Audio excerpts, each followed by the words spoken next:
Sabi rito, flood control detention basin in Japan? Question mark. Sabi niya, no, that's here in the Philippines sa Quezon City. Ito naman, kasi napakaganda nga naman nung structure ng ng reservoir. Parang ganun yun eh, di ba? Parang sa Japan. Oo. Retention facility. Saan yan? Saan sa Quezon City yan? Sa Quezon City raw wait lang, nandito ba? Hindi sinabi dito but because Quezon City has a flood control master plan with the help of the UP Resilience Institute, there is a political will and capital to implement flood control projects. O syempre credit kay no? Kay Mayor Joy. Tama ba? Oo. Mayor Joy alam mo ba Belmonte. si Jess Falsis, kagawad siya dun eh, Quezon City. Quezon City rin siyang kagawad eh, kaya alam na alam talaga niya yan. May mga connection siya dyan eh. Kagawad pala si Attorney Jess. Oo. Current ba or dati pa? Kakatapos lang ba? Nung election, bago mag-election yata kagawad siya. Ngayon yata. Ewan ko kung hanggang ngayon. Hanggang ngayon. Yan. Anyways, saglit lang din naman natin yung kasi parang gusto ko, yung good news lang ba, yung first 10 minutes natin, good news lang. Marami tayong hinilerang good news dito eh. Eto. May ganyan din sa BGC, sa ilalim ng BGC. May ganyan talaga, din. ako nagpagawa nun eh. Taga dun ako eh. Pre. Mayor Biko pala, no? Dati Makati yun eh. Yung BGC. Oo. Kaya lang naging tagig na. Kasi nung itong kasing si tatay ng karton, nirigalo kay Boy 10K. Alan Cayetano. Oo. Bago umalis, di ba? Ginawang ginawang yung part na pinagtatalunan ng Tagig tsaka ng Makati. Ipinagkaloob niya kay Panot. Yun. Kay Panot siya. Oo. Ano sabi dito? Ito naman, parang update lang dun sa EDSA busway. Ayan, malaking ginhawa daw yung EDSA busway na kung saan I think implementation yata ngayon, no? Yung mga yung ginawang rehabilitation nung holidays. Na yung ginawa dun eh. Talaga? Hindi, parang may dedicated bus lane na kung saan medyo mas maluwang kaysa nung dati. No? May mga kung maginhawa yung traffic dyan, syempre magandang balita yan para sa atin lahat, no? Tama. May carousel na kasi, di ba, na in-implement para dire-diretso lang sila. Tapos, may mga dinagdag na maayos para sa yung pagsakay nila, yung unloading sa loading. May mga okay. Mga alam mo, very efficient yun eh. Sana eh. I know you were in US last time, di ba? Dati. Anong Doon ba? Ano sistema ron? Ganun din? Para may dedicated bus stop lang? May mga subway, ganun. Pero sa New York, mas mabaho dun kaysa sa BGC. Mas mabaho? Overhype dun. Overhype lang yun. Overrated ba? Hindi, ako din eh. Kasi yung sa France, pre. Kung pumunta ako doon, wala eh. Mabaho yung mga babae.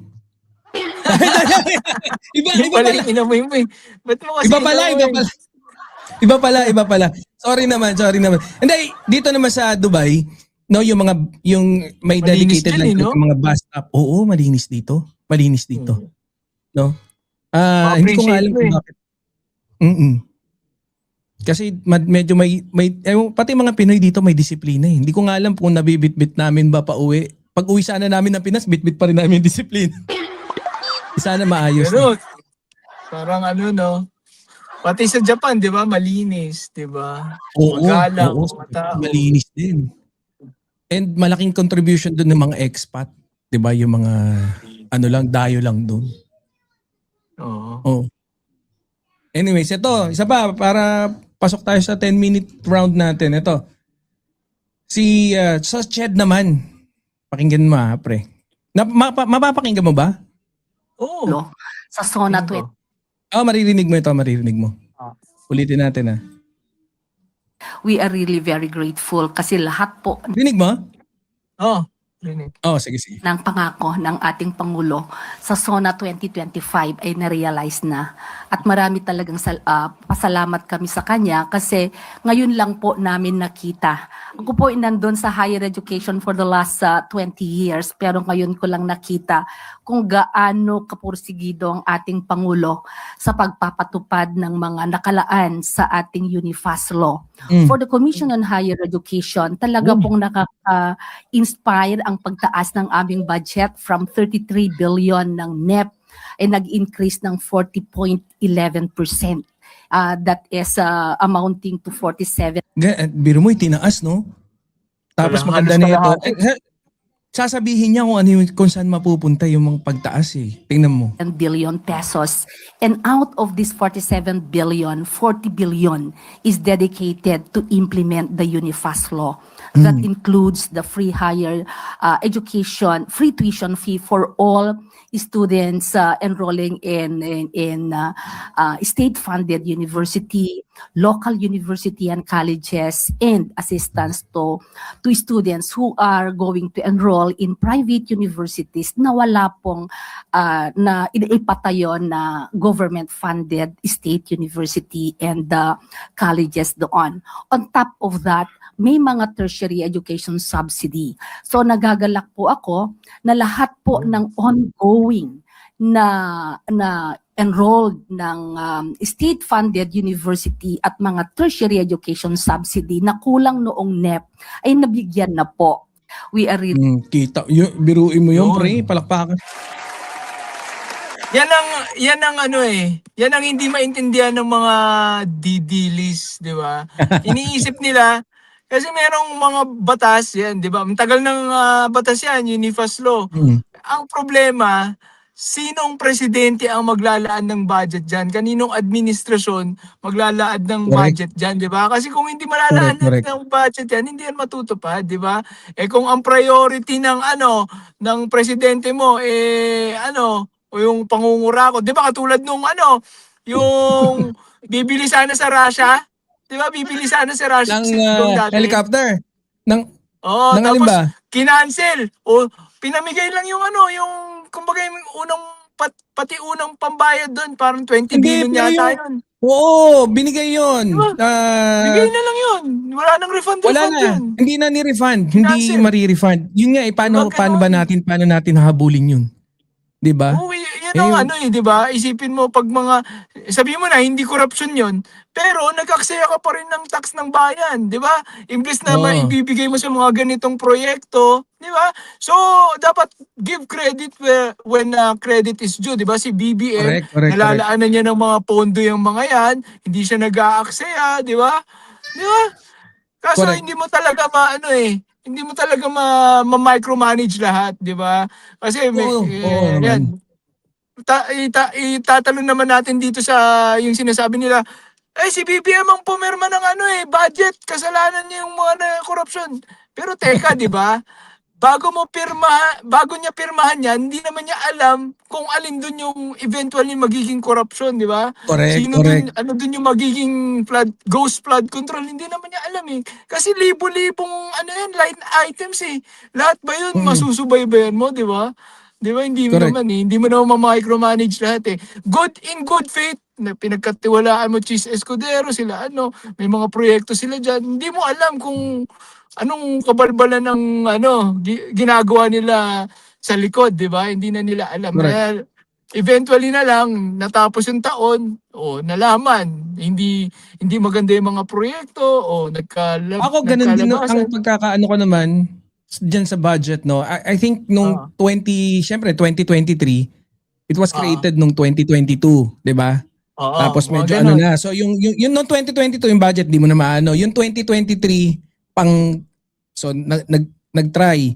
Yung 2024 pang na yun eh, pang testing. Kaya nung 2025, syempre yun doon yung action tsaka implementation. Yun nga dyan sa budget, tapos isa pa, no, total na ipasok mo na rin yan. Yung pagdating dyan sa budget, sinasabi din nila yung parang, anong pakinabang dun sa pagsabi ng, mahiya naman kayo. tapos nagkakaroon ng mga investigations ngayon, akala nila walang benefit yan na immediate benefit. Siyempre, para sa Oo. 2026 na budget, mas less Yan. yung mangungurakot. Oo, less. Dahil may Oo. kakabahan, di ba? Kabado ka na. May mga makukulong na eh, di ba? Plunder na eh. Oo. Hindi nga lang hindi pa natin nakikita ngayon yung iba, pero gumagalaw na yan. Kinakabahan na nga yung iba eh, kaya nga hindi, Correct, hindi correct. na Let's say na lang ang nakurakot last year is 100 billion. Do you think Oo. this year ng 2026 ganun pa rin? Kaya Kung nga posibleng di ba? hindi Di ba? nabawasan ng Matik yun, sila. Konting, talagang mag-iilag na sila dyan. Kasi ang plunder, Correct, wala correct. pong yan eh. Walang piyansa yan. Bail. Di ba? Oo. So, ibig sabihin, once na may file yung kaso at nakita ng basis ng korte, aresto ka na, hindi ka makakapagpiyansa at habang gumugulong yung kaso, Yung nakakulong ka. mapaano ka man, eventually maging absueldo ka man, pero kung 5 taon yung hinihiring, 5 taon kang kulong. Oo. Kung 10 taon, 10 taon kang kulong. Paano kung guilty ka pa? O habang buhay ka na sa kulungan, di ba? Oo, yun nga din ang no. Siguro hindi naman na natin mahihiling doon sa mga kakontra natin to yung kung paano i-appreciate yung mga nagagawa ni PBBM, no. Pero Yeah. definitely yung susunod na na term Oo. doon natin Mas madali na sa kanila, mararamdaman. diba? Correct, correct. Magkakaroon na ng meron agad yan immediate benefit, pero hindi pa nga lang nakikita ngayon, pero alam na yan, Oo. nararamdaman na yan ng mga politiko. Putik, kahit Oo. isipin mo, dati nga parang iniisip natin lahat no? Okay lang siguro 10%, 20%. Pero ngayon nakita mo naman, 'di ba? Pag meron kang ganyan, kasama ka. Kasama ka sa mga kasuhan, 'di ba?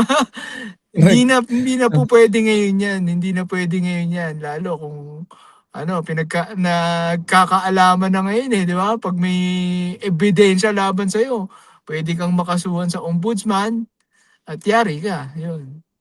Ayun. Yung mga didilis naman, hindi naman natin talaga sila masisisi. Banat Boy, Mayor Oo. Vico, hindi natin sila masisisi kasi alam mo kung bakit? Hindi Bakit? kasi sila nakapag-aral ng high school, hindi, college, hindi sila umabot sa college eh. So, hindi natin masisisi yung mga magulang nila, di ba, Hindi hindi na sila lang natin. pinag-aral. Ayun. Oo, di ba? Hindi sila sanay na gumamit ng utak eh. So, intindihin na lang natin sila. Hindi, di ba? Tama ka rin naman dyan eh. Check mo na lang, di ba, yung mga... hindi, doon na lang sa mga vlogger ng DDS.